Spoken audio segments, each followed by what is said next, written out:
This is John Loughran Viewed Your Profile. This episode's guest is Jon Nelson, beloved industry veteran, mental health advocate, my hero, and founder of Jon Nelson Advisors. Happy April, fools. The year continues to fly by. The weather's getting nicer, the sun's out longer, just a lot to be happy about. I hope all my friends out there are doing really, really well. I'm personally happy because I just got to do one of my favorite things of the year, my taxes. Not that I have to do much myself, I just send a bunch of crap to my accountant, but still, it's a huge pain in the ass every year. And every year, my accountant tells me I should do my taxes quarterly, and I say, hell no, once a year is about all I can tolerate for this. And for some reason, my wife and I always owe a ton of money. It's so annoying, but whatevs, just another thing we have to do. Anyway, I'm actually going to keep my opening to this episode relatively short this time because I have probably my most important guest to date, and we talk for a nice long time about a lot of deep, important stuff. But before we dive into that, a quick plug for my friends at the AMM. The 2023 Nexus Awards are coming up on Wednesday, May 17th at 5 p.m., again at the beautiful Liberty House in Jersey City. I believe it's the 30th anniversary of the awards, so I'm sure they've got some awesome things up their sleeves. I know that new this year they'll be offering transportation from Philadelphia and New York City, so stay tuned for more information to come on that shortly. Make sure you register for the event at ammonline.org. Okay, so now on to my interview. This guy is really awesome, brave, and inspiring, and doing a lot to champion for those suffering with mental illness. His story is really awesome, and I talk all about it with my guest, Jon Nelson, industry veteran and founder of Jon Nelson Advisors, LLC. Clever name, by the way. I like that. Welcome, my man. How you doing? I'm doing great. I tried to come up with a better name. I did a little contest with my kids and my wife, and they didn't deliver. So I went with the very straightforward. People at least know who they're dealing with. Well, there's no guesswork as to what does that stand for. I briefly during my career, I had an LLC, and I tried to come up with a clever name, and I named it LSB Pharma Solutions, and people were like, what the F does that stand for? And I was like, don't worry about it. It's stupid. I don't even want to get into it. Should have just named it Jon Loughran Advisors. I was gonna go with JPN Advisors, which are my initials, and the reason I didn't do that is I back in my New York City days, I thought it was awesome. Some people thought it was dorky, but I learned it from one of my uncle, who's a big mentor in my life, and right on the sleeve he had his initials embroidered, and so I was like, every shirt I got, I embroidered JPN on the sleeves. And I can't begin to tell you how many people came up to me and like, why do you have Japan on your sleeve? That's good. That's a And good so question. I didn't do it because of the confusion with Japan, but it made me laugh. It made me have the good old memories, you know? Nice, nice. Well, it's good stuff. I want to talk about Jon Nelson Advisors and all the kick-ass stuff that you're doing. Um, so, little known fact here. I don't know if everybody realizes this, but you just talk about the smallest of small worlds. Um, you could probably throw, like you said when we were talking offline, three footballs from your house to my house, and that's how close we live to each other. So we both live in very random Newtown, Pennsylvania. Have you been? And I actually, it's funny because I've gone out with you a bunch of times, and everybody knows you. You're like the freaking mayor of Newtown. Have you been getting out in this nice weather and seeing the town? I love this town. We stumbled across it. We've been here a decade now. We're about half a mile to kind of the downtown strip, and we just love it. You know, we walk around a lot. I walk my kids up to school a mile away. Our kids go to the same school. I mean, it's just such a trip. I think Ava's got a crush on Paul. You know how it is, us Nelsons. But Keep that bastard away. I've got a shotgun collection that's I'm polishing a shotgun with Paul Nelson's name on it as we speak. But it's, it's the nice part about it for us is close to get to New York City, 2 hour, kind of door to door type situation. And my in-laws are out just past Queens. My parents are in State College. So we're close enough ish to everybody to get there in a day. But yet it's our town. So we're super happy here. Yeah, yeah. Now I tell people we're kind of right smack in the middle of all the action because it is like an hour and a half or so to New York City. We're like 45 minutes outside of Philly. Princeton's 15 minutes away. It's a good place to be. So Or to get to the shore, it's great. It's yeah, for a day trip. And in New York City, if we're driving, you can get there in an hour at the right time in the middle of the night, but it could obviously take a lot longer. you can get to New York City in an hour, but once you get to New York City, you can get from like 32nd Street to 34th Street in another hour. So it's Well, I tend to just Jersey Transit it, man. It's the yeah, easiest and yeah. Hamilton train station's a good one. All right, I got first real question yeah. on the script of Little Blue Cards that I write up here. Why are you trying to steal my graying beard look? I know it's the way to go, right? The beard with a little touch of gray. I had a client meeting at Endo Pharmaceuticals maybe 5, 6 years ago. And the client said, it was basically said something about beer, and he goes, "Oh, those are wisdom stripes." And I've loved that ever since. And I've actually had some people think that I dye just the gray part or just the black or the black brown part in the middle. And I'm like, nope, this is purely natural, looking like a skunk. But I go with wisdom stripes, man. They'll Yeah, man. it'll be fully gray before you know it. But hey, man, I'm proud of it. Live the good life. I'm getting the wisdom stripes on the side. I got to keep my hair super short, otherwise it's getting very very wisdomy. I One of my best friends, we bust his chops all the time. He went completely gray at like 29, and we just it's just crazy. But I had the exact same one. I had a very close friend of mine, and he dyed his hair. I think he was 28. He dyed his hair all black for the wedding. yeah, nice, nice. Well, listen, like there's no one sexier than Sean Connery, and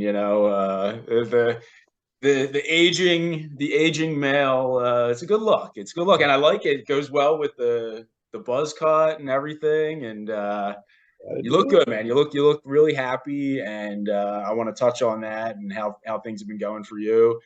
Absolutely. Um, real stuff here. I got a little description leading into a question here.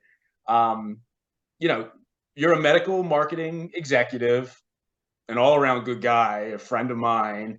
But above all, I think you kind of identify yourself really as a mental illness survivor and a mental health advocate who's on a mission to destroy the stigma of mental illness. For those who aren't as familiar as I am with your story, can you just tell everybody a little bit about your journey with mental health and why it's so important to you? Yeah, absolutely. Well, first off, I didn't say it earlier. Thanks for having me on, man. It's a pleasure to be here. I've admired you from the moment you started doing this, and I've enjoyed watching. I think this is what 1920. You're a veteran now at this point, man. I think this is the 19th episode. I want to say it's Awesome. yeah, Awesome. Not many people can pull it off. You're pulling it off. thank you. So my short version of my health journey is about 10 years ago, I was diagnosed with major depressive disorder, your standard kind of funks. Ended up getting more and more and more, and started seeking therapy, started the medication journey. Throughout that decade, I became a father of 3 kids. I continued to kind of work up the corporate ladder. So I still had life occurring, but at the same time, I was getting sick, very, very, very sick. So my outsides and my insides definitely did not correlate to each other. Throughout that 10-year journey, I had multiple interventions to try to get better, all the while, kind of questioning in my mind, like, what is happening? What is going on? And, through that journey, I've done everything that you can do to try to get better. Ultimately, in the end of the day, I've been referred to as treatment resistant depression. I have done electroconvulsive therapy, which is shock therapy. I've done transcranial magnetic stimulation, TMS is what it's referred to. I've been to 2 residential treatment facilities. I've done EBT, DBT, CBT, all the different therapies you can imagine. I've even done psychodrama. I mean, literally, I've done everything that I can to conquer this disease, and nothing worked. And so the challenge with that is, when you're in that situation that I'm in, first off, nobody in society, majority of people in society stigmatize it, which makes the disease worse because you're suffering in silence. And suffering in silence just keeps it within your head, keeps it within your body, makes you feel worse about yourself, and it's horrific. I was set up to kind of 2 options at this stage. In its most severe form of major depressive disorder, it's a terminal disease. It absolutely is, 100%. No doubt, no denying it. And my options were either to stay alive and live in complete and utter misery, or to take my own life. And so that's where I ended up. And fortunately, I was able to get into a clinical trial. I had one more chance at this. And there was a clinical trial for deep brain stimulation. This is a procedure that's done for multiple conditions: Parkinson's disease, epilepsy. In Parkinson's, for instance, it'll stop the tremors. It literally stops the shaking that you have. So with depression, they tried to figure out what is the kind of perfect location in the brain to ultimately cure the disease. And, I was extremely lucky for failing every single aspect of therapy to date. I got in. I was the 7th patient at Mount Sinai West. I had the surgery August 22nd of this past year. You can see my kind of 2 little dots on my head. These are the caps for the electrodes. They did 2 dime-sized holes in my head, placed electrodes down 2 kind of in the location behind my eyes. They turned on those electrodes the next day, and I have been in remission of depression ever since. I feel like I'm on a 60 Minutes episode. It's complete miracle level stuff. And I am completely honored, completely thankful, completely grateful for having the opportunity, and feeling healthy is just an incredible thing. Did the DBS procedure make me happy? Do all these different aspects to it? What it did to me was get rid of the disease. I have every single other human emotion that everybody else has. I have adulting challenges, I have parenting challenges, I have life challenges, work challenges.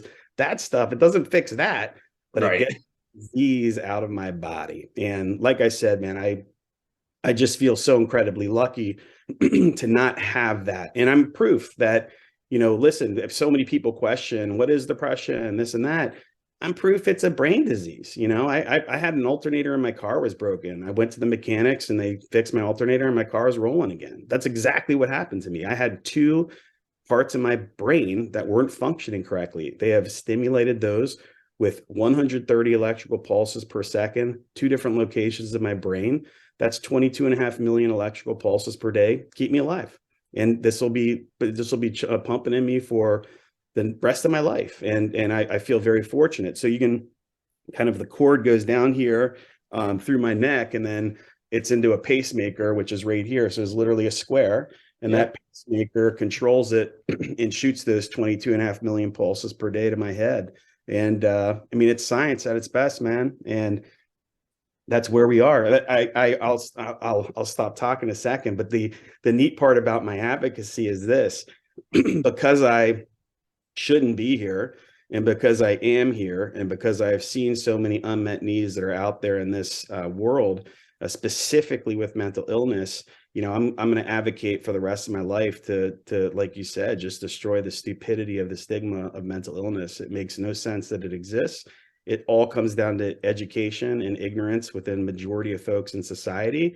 And so I'll do everything I can to educate and really focus on the fact that this is a brain disease that nobody asked for.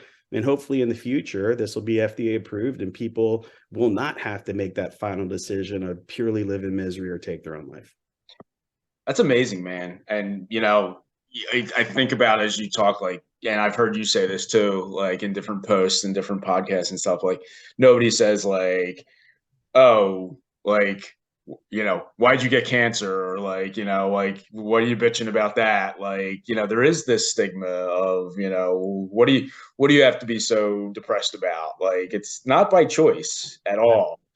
And it'll be amazing. I mean, I've seen it firsthand just knowing you over the years, and kind of, since you came out about this and then, had your procedure, I can see how it's changed your life. It'll be amazing to be, I would imagine, to be one of the people involved in the clinical trial that could ultimately save countless lives. It's got to be pretty, I You don't know, know, cool, I guess. Not, cool that you had to go through this, but you know what I mean? I do. And the I just feel lucky, man. I think that's the easiest way to put it. And I told these guys at Mount Sinai, I'll do anything. If you need my left arm, take it. I'm now in doing additional things for them. They needed my spinal fluid for another study. I went in last Wednesday and they did a spinal tap on me. I texted my wife after and said, "Hey, you're not the only Nelson who's done a spinal tap, right?" Like, I don't care. And that's what I've told them. I'll continue to do anything that I can, to help this out and make it happen. And you're right. I mean, would anybody ever question somebody for going down and getting chemotherapy if they had cancer? No. You No. would have people driving them down, sitting with them through the chemotherapy and bringing them dinner at the night and taking care of their family. I have to get electroconvulsive therapy, shock therapy. I'm judged by society because of that. Oh, he's crazy. Can you believe he's doing that? Oh my gosh. Guess what? ECT is the gold standard treatment for treatment-resistant depression. It's the last thing in line. But I'm judged for my therapy that I have to do for a disease that I didn't ask for. That pisses me off, right? That's just pure ignorance. And so the fact that I can give you so many examples, but if you do have the courage to talk to some people about it or let them know, I can't tell you the amount of times that I've said, listen, this is what I'm doing, this is what I'm struggling in, and people's reaction is this: they don't say anything. They just Yeah. stare at me. Could you imagine, once again, saying Yeah. that about any other condition and not getting a hug and not being told, like, let me help you out, let me do this and that? And the problem with that reaction is it messes with your head, and your head is what is sick, right? So it just starts to swirl, right? And so, my real big takeaway, and I mean this genuinely, is the folks that support the stigma in any way whatsoever, whether that be indirectly or in your minds. You're not talking to people about it, but you feel it. Like, I don't get it. Like, what do they have to be depressed for? Blah, blah, blah. Or the people that actually say it, you're directly linked to killing people. And the reason that is very simple. The silence of people who suffer from mental illness makes the hell in their mind swirl even more. And it ultimately makes them take their own life. That's what the disease does.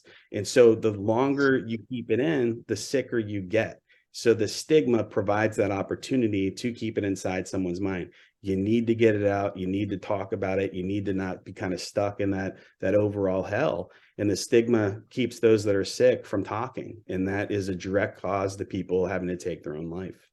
Yeah. Well, listen, man, I've got nothing but love and respect for you. You're super brave. I remember, it was a couple years ago when you kind of came out with that article. What was that in? Was that MM&M? Yeah, as an MMM, and I've had so many people reach out to me, and that comes back to these unmet needs. I've had an immense amount of people reach out to me on the side, and guess what? They too are high functioning people, exactly like I was, successful people in their career who suffer absolutely in silence, and specifically in work silence because of their illness. A couple of the most successful people I know in our industry. I suffer from major depressive disorder too. I can't tell anybody. Bipolar too. Can't tell anybody. And so you're going through and you're succeeding, and you have to hide because there are ramifications. And there are absolutely ramifications within the world, within the personal world, or within the work world. I mean, it just is. It's the reality of life. Is people can't understand and appreciate what folks go through and the disabilities that they have. And my answer to those folks and questions to those folks or statements to those folks that have reached out to me is, imagine how successful you've been, so successful to date, sick as hell. Imagine what you could do living in an environment where you didn't have to hide, right? Like that's where we need to get the world and society to get to, and realize that, this is a horrible situation that people are dealing with. We want to put people in environments where they can be authentic and real and they can strive. Why not, right? Let's make that happen, and let's stop making the reality right now is fakeness. It's a fake world. You have to do these, you have to produce and perform in a certain way that's not real. Let's make folks be real. And guess what? I mean, dude, there's been the most amazing research that's out there lately. And in mental illness specifically, people that are supported by their work, by their corporations, it's the 70% more successful than their therapy or their medication. Think about that. Yeah. That's an amazing statement, right? So if the number one thing that companies are wanting to do is to perform and kick ass and have fun, how about amazing employees that are dedicated and committed to their company? Yeah. It's hard. Just be authentic, be real, empower your people, and be sincere. And if you are, guess what? You have an incredible performance of people who are completely dedicated to the company and wanting to stick around and kick ass. Like you don't have to bring in billions of dollars of consultants to figure out how to make you succeed as a company. You have to be kind, empathetic, and authentic to your employees and make them feel included. It's not hard. Yeah, that's one of the things I like that you list under on LinkedIn, and we'll get to the whole premise of this stupid show. This is way more interesting than what I typically do. But on your profile under Jon Nelson Advisors, you list things like, you really stress a certain culture and empathy and all that, and that's fantastic. The one last thing I was going to say, and listening to everything you were just talking about is, and like I said, I think you kind of pioneered coming out to the industry. You saw the Healthcare Marketers Exchange, which we're all big fans of Nancy Leonard. They just had multiple issues dedicated to mental health, and you see the number of people from our industry that contributed to those that are all have the bravery to tell their story, and it's not, you're not one of zero. This is shit that affects a lot of people, and I think you really kind of helped people be able to talk about it more. So thanks for doing that. Take a look at that, which is on the January issue, they did 2 months, and I was very fortunate to be included in the January issue. And I have to say, it's powerful to read all the stories. It is exactly like you said, it's vulnerable. You're putting yourself out there, and it shouldn't have to be that way, right? When you look at the past cancer, again, I'll use it, there's changes possible. And 60, 70 years ago, one of the most stigmatized conditions in the world was cancer, truly was.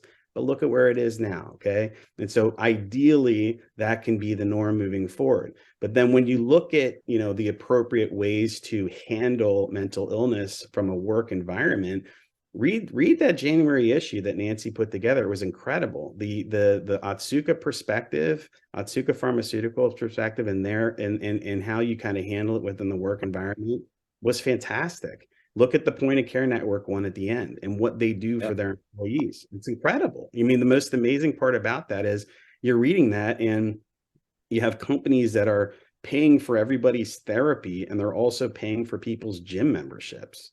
How much do we work for those guys? You know what I mean? It's like, it's not hard, but yet so few companies will invest those resources to show people you care.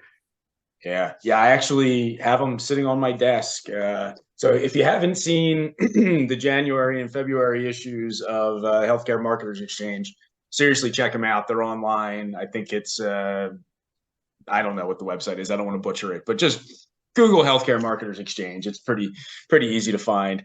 This is awesome, man. I really appreciate you doing this. I got a question for you. I mean, you've been in all of these big publications. You've done a lot of high profile podcasts.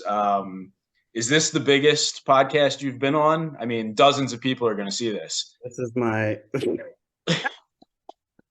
this is this is my favorite one with one of my favorite dudes, and Uh, you're the best looking host that I've had to deal with, man. So I Thank you, love thank it. you. I Yeah. hey man, I will for the rest of my life just surround myself with real, authentic people, and you are exactly that. Plus, you're probably the most Philly guy that I know. Uh, just makes me smile. So I'm not from here, so I love all the Phillyisms, and I've enjoyed moving around my life throughout my life, and Philly's got some special stuff. And you posted on LinkedIn a couple months back, sitting in a cold day at the at your daughter's soccer game, and oh my god, it was everything you were wearing and doing was so Philly.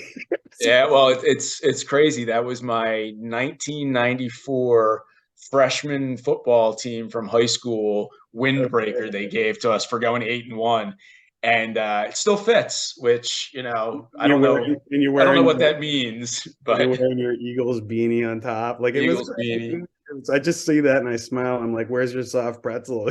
I'd eaten it already with my water.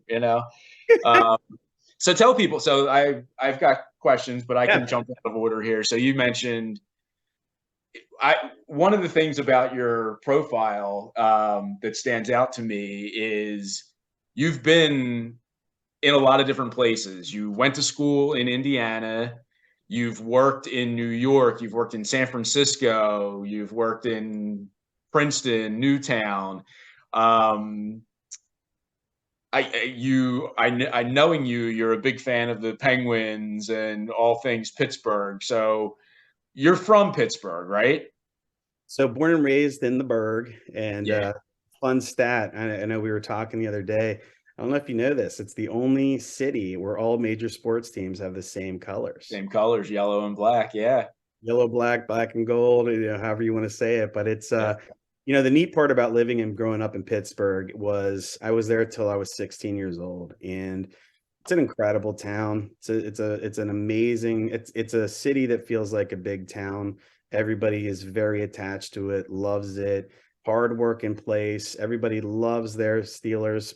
Steelers, Penguins, kind of their Pirates. They suck. But I was there in the early '90s, so I got to see them at their peak. I had They're a doing well this year, Dude, right? I had Barry Bonds, Bobby Bonilla, and Andy Van Slyke in my outfield as a kid. It was pretty fantastic, and they are doing well this year. But the most important part about my Pittsburgh days is I'm raising my kids in Eastern Philly, of course, as Pittsburgh fans because they're awesome. So they get to piss everybody off at school. It's amazing. I actually my 10-year-old was lobbying me on the Eagles day to not go to school. He's like, I don't want to go to school, Dad. This is going to be awful. So Yeah, it's like why is Hugo wearing a Troy Polamalu jersey on Eagles Day? so that stuff just makes me smile, man. My daughter wearing penguin stuff. It's the coolest. But Yeah, it's in, listen, in you can move anywhere, but you're always gonna be loyal to where you're from. So totally 100%. And when people ask me that, I'm like, dude, I was 16. I had 16 years there. But my yeah, father's job moved us out to Indianapolis, which was we called it Indiano Place at the time, which was tough. I literally moved there on my 16th birthday. So I had 6 months of kind of a situational depression. Like I was just like, this is awful. I don't know anybody. I'm at this small high school. This sucks. And then all of a sudden I made my first couple friends. I had my first girlfriend there, and it was incredible. And the life lesson that it taught me was change is amazing. While it was very hard to do the first time at such a young age, I've sought after change ever since then. And I also know, and I can look into a room, I can walk into any situation, and I know who is uncomfortable. I know how difficult it is to be new, and I'll do anything in my power to make sure that that person feels comfortable. And I think that's a skill that I've learned because I've felt what it feels like to not feel comfortable, right? I mean, it's amazing. And I can also tell you when I walk into a room who's never been uncomfortable once in their life. Like there's these little I'm an empath. I can figure out emotions and feel them like none other. But I loved Indianapolis. We're actually going in 2 months. I'm taking my kids and my wife, we're taking them back for their first Indy 500.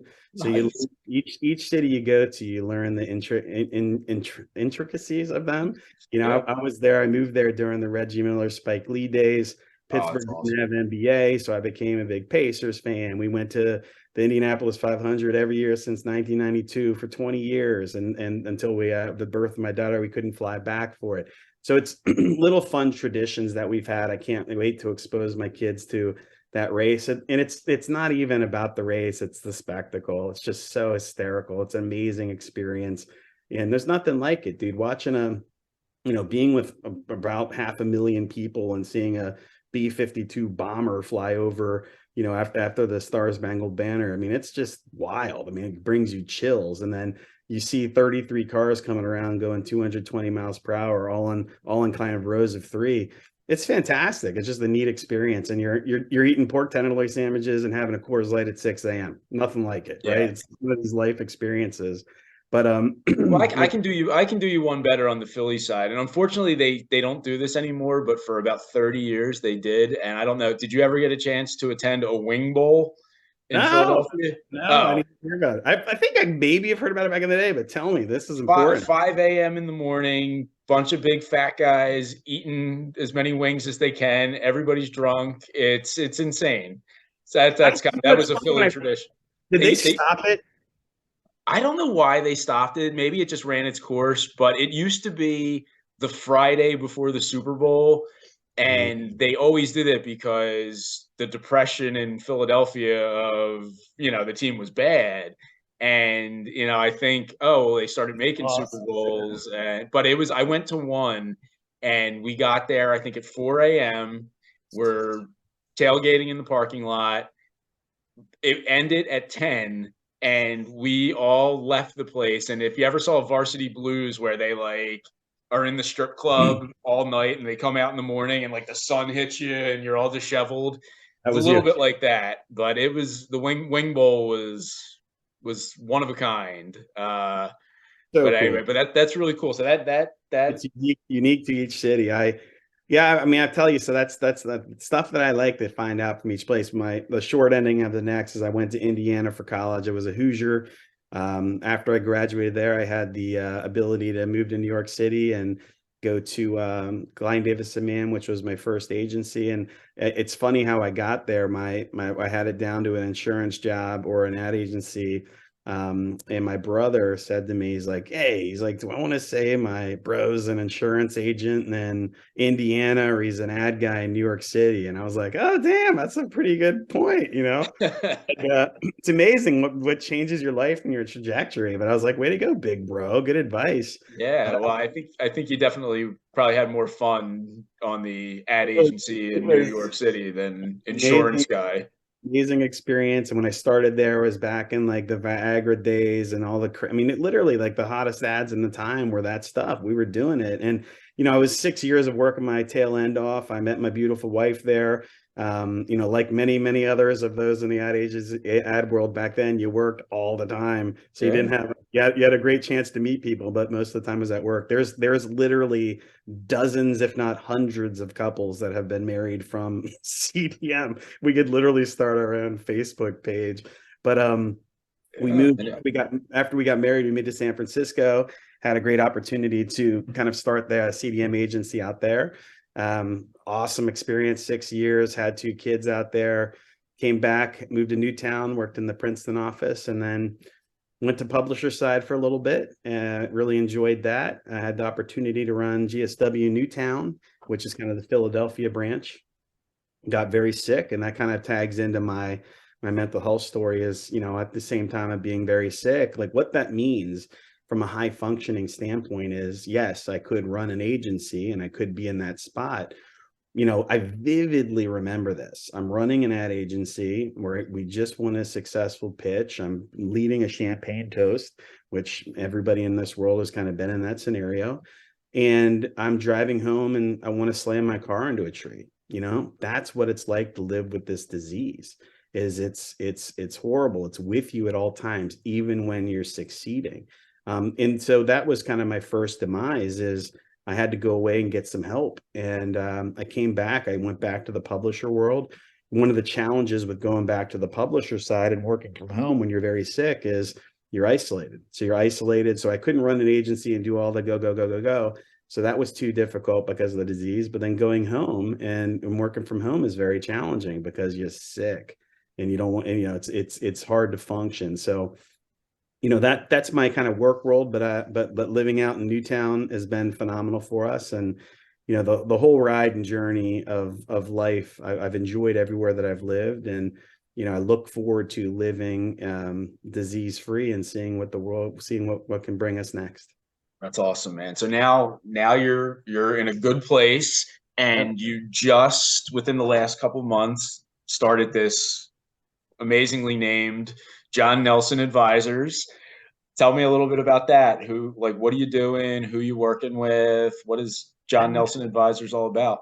So the nice part about coming out disease free after the surgery is, I was able to succeed professionally as a very sick person, and I can't wait to see what the future holds. I'm now working. I feel like I'm at the pinnacle of my career. Since the beginning of this year, I've essentially started this own consultancy gig. My wife, and it's just amazing how all that comes together. Because I was so sick, my wife went back, got another master's degree, became a board certified behavioral analyst. She did all this because she didn't know if she'd have to support our family if I couldn't work, if I couldn't function, if I was continuing to live how I was living. So she started her career November of last year, right after our surgery. She was doing some kind of part-time stuff with it while she was getting board certified. And we moved to her insurance in December. I mean, it was amazing. We go to this insurance that's from the charter schools in Philadelphia, zero family contributions. Like, you can't beat it. We have this incredible insurance, zero family contributions. And, it was an opportunity for me at the time to not have to think about this general kind of W-2 employment. That's all I've ever known, right? All I've ever known is that. And I never knew that this world existed. And, the nice part about this world for me is, I've been fortunate to be doing this business for 23 years in this industry. I've been fortunate to be able to surround myself and be around phenomenal people and phenomenal companies. Why I love this current situation is, it's also much easier to kind of get situations and consultancy gigs because exactly that you're going in as a W-9, you're going in and setting up structures where you're not a formal employee, or essentially a contractor. And it's great because, I know what I can do well. I know what the need is, and we kind of go in and we bargain and we make that happen. At the same time, I get to have flexibility to do which is my true passion. I'm working very closely with a gentleman that I have met who's very successful in our industry, and we're developing a startup company, a mental health startup company that's in a very, very, very, very preliminary stages. But my entire goal is to get that startup off the ground and make that be my 100% passion project and work project for the rest of my life.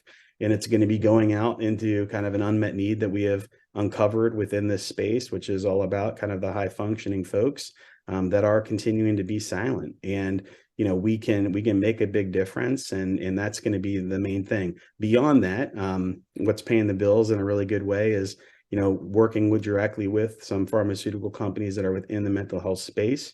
I'm doing a ton of advocacy, which is something that I'm extremely excited about. I'm working with a couple of companies within our publishing world. And I'm also working with a new company who's kind of coming out, doing, not advertising, but a different kind of model, and helping them come to the forefront and be more forward promoting. So, really cool stuff. And, I'm just excited to be in this position. It allows me flexibility. It allows me to continue to work and choose who I work with. That's something else that I love. I'm like I say, no toxicity in my life. I'm not putting it in there. I can tell you immediately who I'm not going to be working with. I know I can list off names and companies that will not be a part of my repertoire. But there are great ones that I'm absolutely already working with, and ones that I will in the future. And it's really nice to be able to make those decisions and choose who you're going to work with. That's awesome, man. I couldn't be happier for you. It sounds like you've done a ton in a relatively short time with this new venture. And you mentioned flexibility, which is great. We all love it. One of the things I know about you is you're a passionate family man, father of three, who's involved with his kids' activities. I know I saw you drinking out of a mug. What was it say on that mug? What was that for? It's Coach John, my two-time championship mug. That's Nice, nice. What sports that? So my my passion, I would say for sure, is obviously mental health advocacy. My other passion, which is just right in line with it, is coaching. I love coaching. I've been doing it since college. I had a big brother. I was big brother, big sisters program. I started doing it with my little brother. I coached his little league team with a couple of my roommates, and just loved it. And having kids and being able to be involved with them, it just draws you in even closer. It allows me to kind of be with that team environment, coach each kid based off of their own individual needs within the team. I do my daughter's softball team, which is just incredible. I coach third base. I don't know if there's anything more fun in the world than to be on third base. You do And a lot of this, like, oh, come dude, on. I have so much fun. Like, I mean, some of my best life memories with my daughter are when she gets to third base and we're talking in between the pitches and strategizing and smiling together. It's the best. I love it. So I love driving home with her, and she's with her friend and they're singing in the back of the car. And last week we were doing it, and they asked drive around the neighborhood a couple times so they could finish their song. Like, dude, that's what life is. Like, that's what it's all about. You just sit there and smile and let's do it. And then spend 7 months of my year nonstop coaching my boys' ice hockey team. And ice hockey in itself is a wild, wild sport and experience. I truly love it. It is 98% amazing, 2% awful because of dealing with parents. The problems aren't kids and youth sports. It's not the coaches, it's the parents.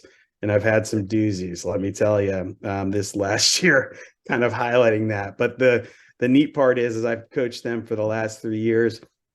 They now have advanced to kind of the elite team for their age group. So I'm assistant coaching one of them moving forward, and my other kid, I'm just going to be a dad. So my head coaching ice hockey days are done, and I'm okay with that.